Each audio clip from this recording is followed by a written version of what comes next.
revocable living trust has no asset protection whatsoever to it. Number one, your home, it's not going to be protected if it's in your revocable living trust. And now we're not talking about estate taxes or estate planning. We're talking about lawsuits. Number two, your investment accounts, they should not be in your asset protection trust because again, they're not protected. So if you get sued, you get a judgment against you and your investment accounts are in your RLT, they're fair game. Number three, your investment real estate should not be in your revocable living trust because again, if you get sued, not protected.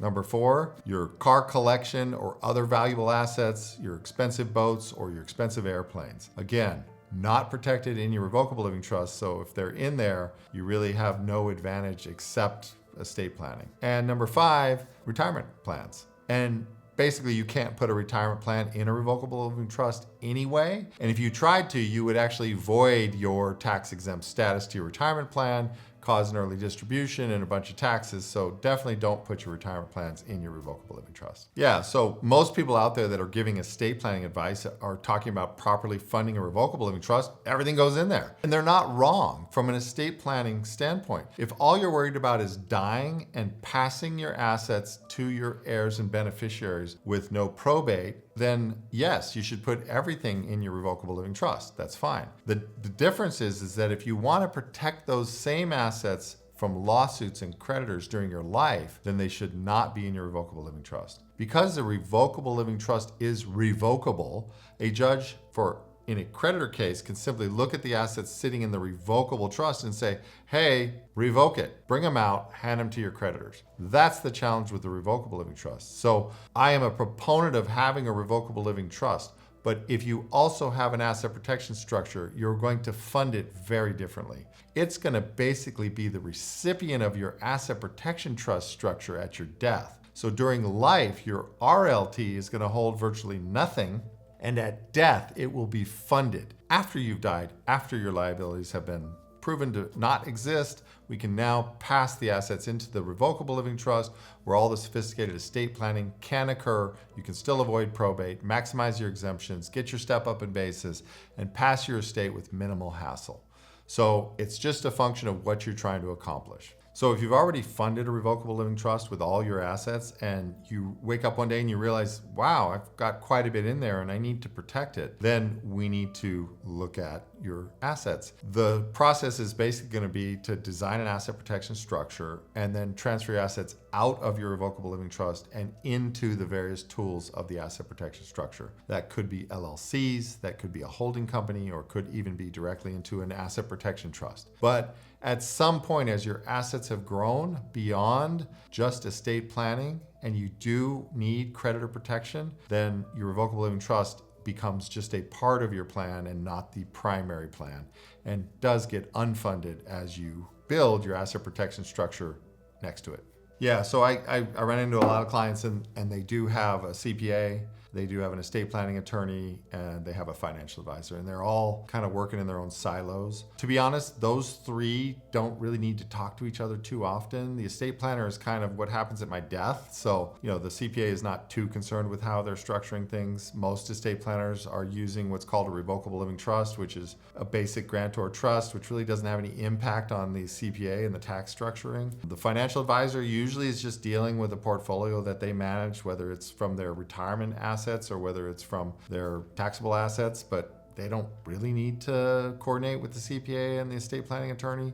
So what I find is that when you're at that level where those are the only three advisors you have, often they're not communicating. What happens is when I come in as the asset protection attorney, things change. Because now I do need to communicate with all those people. When we do an asset protection structure, it's going to fundamentally change, not the estate plan the way it's drafted, but the way it is funded is going to change. And so I do need to talk to the estate planning attorney and let them know, hey, we've added asset protection, so you did a great job of funding this revocable trust, but we're going to actually unfund it now. We're going to move these assets over into the asset protection side of the table. At the same time, I'm almost certainly going to be creating various companies, holding companies, LLC, and that means I need to talk to CPA, because the CPA might have been accounting for everything just on a Schedule C or a Schedule E. And they're going to need to know there's new tax returns that might need to be filed. And so what I find is that asset protection is often the point at which you get your team really starting to communicate and work together.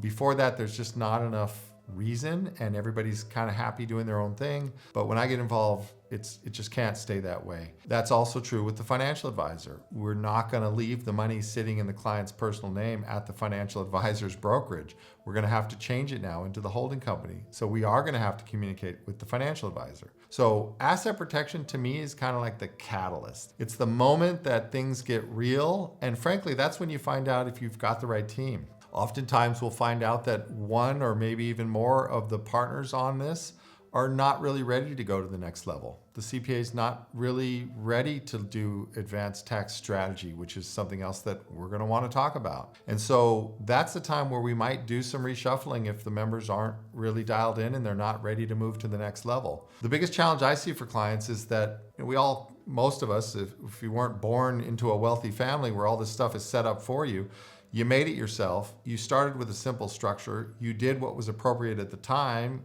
an estate plan with an RLT and maybe a life insurance policy and a brokerage account. And now, 10 years later, you've got 5 or 10 times as much money.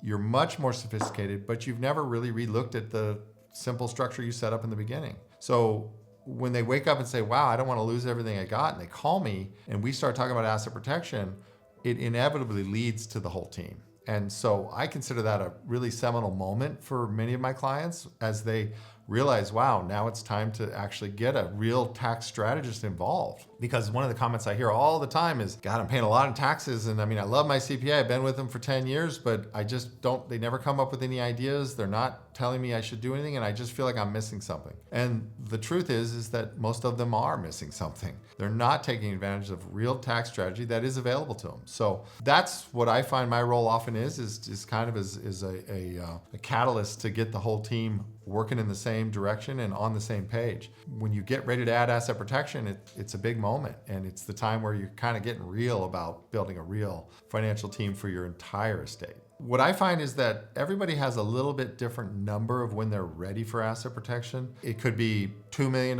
They kind of wake up one day and they go, oh my gosh, I'm 50 years old. I've been working really hard. All of a sudden I have a couple $1,000,000 and I could retire, and I realize I don't want to lose this. It could be $5 million for some people. It could be $10 million. I get some people that call me and they're way past that. They're at $15 million and they never really looked up. They've been working so hard building money, and they wake up one day and they go, wow, ooh, geez, that's a lot of money. I should probably do something. So it's a little bit individual, but what I would say is that if you're listening to this and you've got a couple of $1 million in net worth, that's the time to at least start talking about it. You should be looking at calling an attorney, having an analysis, looking at what the options are, understanding what of your assets might already be protected under the exemption statutes, the things that protect you, like your homestead exemption or life insurance cash value or your retirement plans, and what's not. And then from there, you can make a decision. Is it time to start adding some conscious asset protection? On the other hand, if you're a real estate investor, you need to be thinking about it from the beginning, because you need to be putting those investment real estate properties in LLCs. That's already the start of asset protection.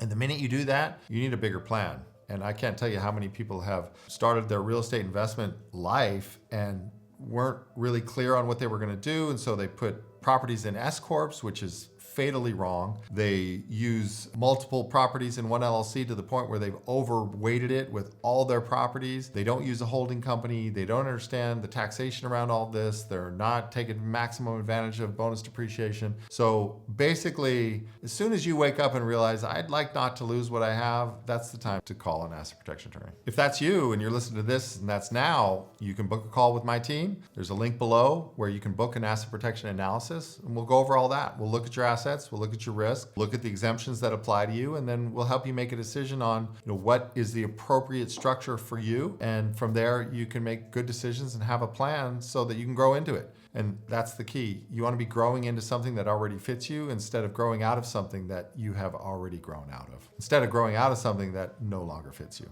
If you want to book a call and have that conversation, there's a link in the description. Happy to talk with you.